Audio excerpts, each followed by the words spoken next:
Dr. JAllenHynek and the International Center for UFO Research by Charles Lear. In the late 1960s, Dr. JAllenHynek was a key figure in getting members of the scientific community to take flying saucers/UFOs seriously.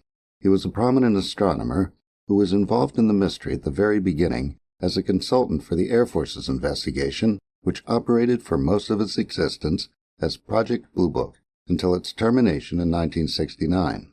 He was born in Chicago in 1910 and worked and lived in Ohio from 1935 until he became chair of the astronomy department at Northwestern University in Evanston, Illinois in 1960.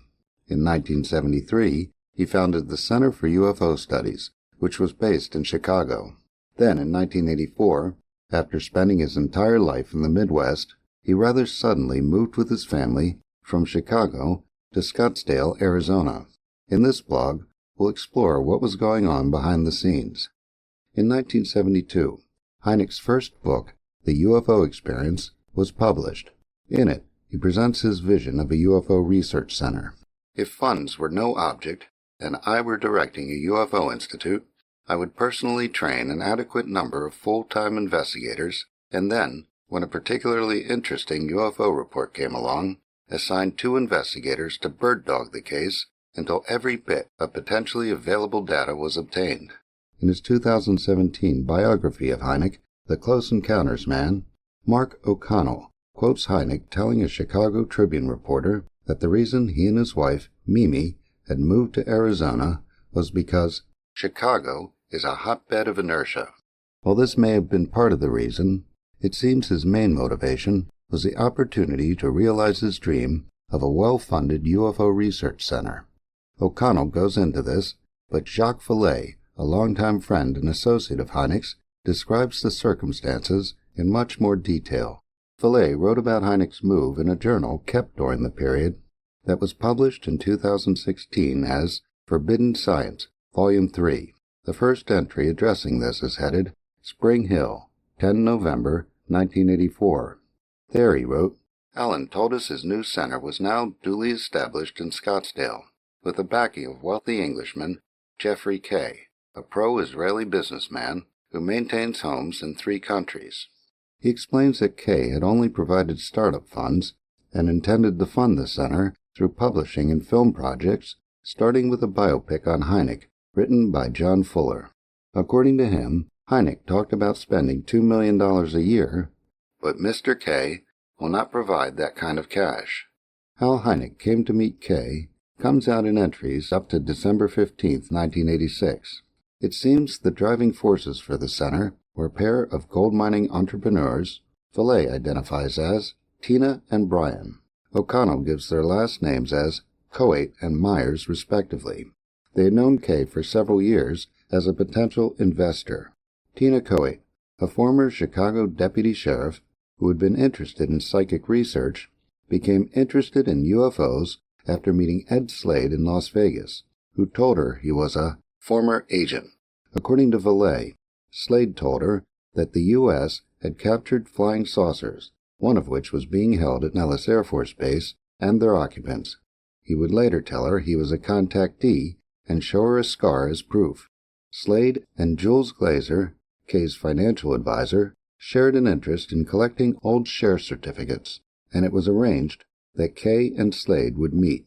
Vallée notes that Kaye long refused to meet with Slade. Once they did meet, Kaye was fascinated by the man's brilliant conversation. After this, Kaye, Coate, and Glazer started making plans to establish a UFO research center. Coate suggested inviting Hynek to join their effort, which would be based in Scottsdale. Kaye agreed, and Coate then went to Hynek with the proposal that he move there, saying, presumably these are Vallée's words, "A multi-millionaire from Monaco begs you to join him in solving the UFO problem.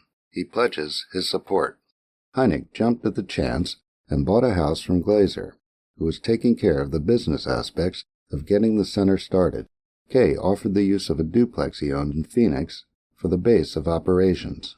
It seems Hynek was a bit hasty, and Vallée wrote in his journal, "Allen himself now feels he may have rushed a bit too fast to set up his new center in Arizona under pressure from the fair Tina.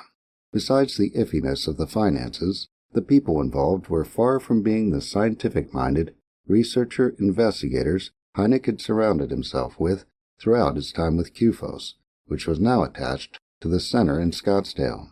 Vallée provides some insight into Glaser, whom he met at a meeting after being invited to Scottsdale to discuss lending his name to the project. He describes wincing, and Hynek saying nothing, as Kaye said, Glaser jumped at the idea of ufology as a money-making operation when he saw the Meyer photographs from Switzerland. As for insight into Kaye and Myers, they show up in the Zanfretta case, the 2014 book we just looked at by Rino Di Stefano. The book was about an Italian security guard, Piero Fortunato Zanfretta, who reported, with corroborating evidence, multiple abductions and contact with creatures about 10 feet tall, with hairy green skin, yellow triangular eyes, and red veins across the forehead. Under hypnosis, he said they gave him a glass sphere with a gold pyramid inside and told him to give it to Hynek. It was described variously as a communication device, homing beacon, and doomsday machine. According to Di Stefano, he and Zanfretta were invited by Wendell Stevens to the first World Congress of Ufology in Tucson, Arizona, in 1991, which was after Hynek's death. There they met Kaye and Myers, who said they were CEO and president, respectively, of the International Center for UFO Research, and were the spiritual heirs of Hynek. They made a point of wanting to speak to Di Stefano and Zanfretta in private. When they got together, Kaye and Myers told them that there were other cases where people were abducted and given spheres.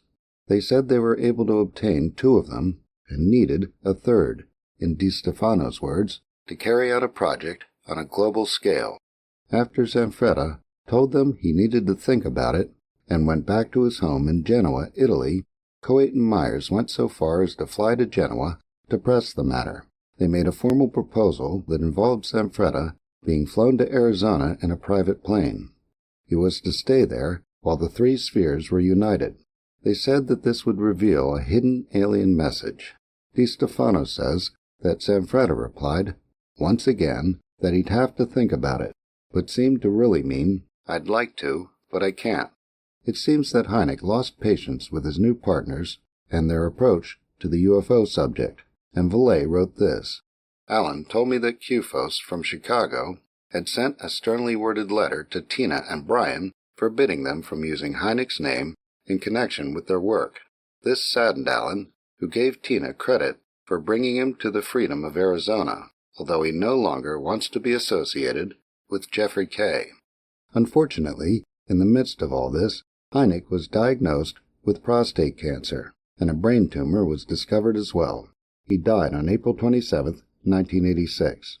Excerpts from Forbidden Science were sourced from a blog by Keith Basterfield titled Why Did JAllenHynek Move to Scottsdale?, posted October 8, 2017 on the blogspot.com site Unidentified Anomalous Phenomena, Scientific Research. Charles Lear is the author of The Flying Saucer Investigators, available in its 2nd edition at Amazon.com.